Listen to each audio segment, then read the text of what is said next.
Yo, what's going on guys, HyperX here, welcome back to another Destiny video. It is that time of the week again. I'm also back from my holiday, which means Destiny reset videos are back. So if you guys are happy to see them return, then as always a like would be super appreciated. Also comment down below, let me know if you guys had a good Christmas, New Year, and what you guys are hoping to see in Destiny this year.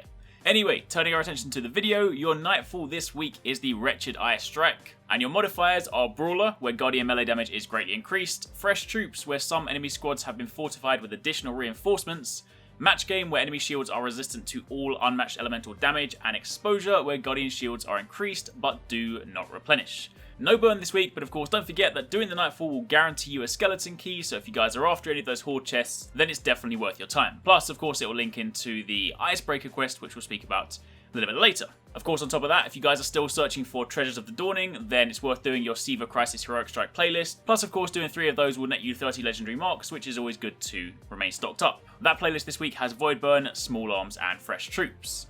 And as for your weekly Crucible playlist, if you guys are trying to grab a Radiant Treasure, then you can hit up Zone Control and you can then get one from there. Because don't forget that Radiant Treasure has now moved to this location in favour of Treasures of the Dawning remaining in the playlist. After that, turning your attention to the level 41 version of the Prison of Elders, again, your main source of Sterling Treasure.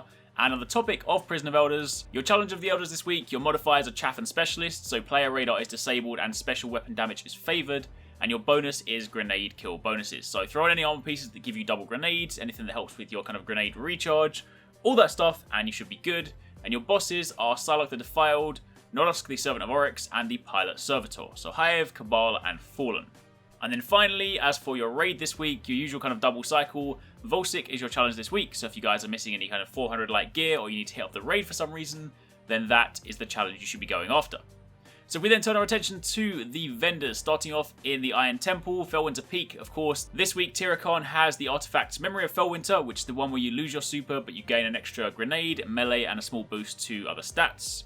You also have Memory of Timur, which is the one where you melee a minion of the darkness, a minor minion of the darkness, and you can turn it to your side for a period of time, or until it's meleeed again. And finally, you have Memory of Perun, where enemy guardians with full supers and all enemies with low health are highlighted in the Crucible. So, they are your artifacts. If you then turn your attention to Sheriff 4, these are of course your weekly Iron Lord bounties, so hit them up if you guys are still chasing something like Thorn, or you're just spending time in the Plaguelands. And of course, his usual class items this week are these ones here. Then turning your attention to the Tower, speaking to Lord Shaxx, of course this is your weekly Crucible bounty. Again, another source of Nightfall tier rewards, so it's worth doing. If you guys aren't seeing this, again you need to unlock it by completing your Crucible quest chain. But also, while we're in the tower, of course, the elusive Icebreaker, if you guys are after that, or you're just trying to do some strike scoring, then of course you can get your strike bounties from here. But if you're like me and you're part of Team No Icebreaker, then you're definitely going to want to do these this week. Then turning your attention to the Reef, stopping at Petravenge. Don't forget that her bounties have changed slightly, so the first 3 that you see are weekly, the other 3 are daily, but either way, for those of you guys that want to see the weekly options, then they are here. And if you're going to be going into the Prison of Elders in any capacity, then here are your Varix bounties. And that is literally it. That is your week in Destiny. It is only the beginning of the year, so I don't expect to hear anything kind of juicy relating to, say, Destiny 2 for quite a while yet. But safe to say, Bungie are also back in the office, so hopefully we'll start getting some updates soon. And maybe, you know, even a few little hints would be quite nice, just sort of something to give us a view as to what's to come in the future. Anyway, that's it for the time being. That's your video today. Hopefully you guys enjoyed it. Thank you very much for watching, and I'll catch you guys in the next one.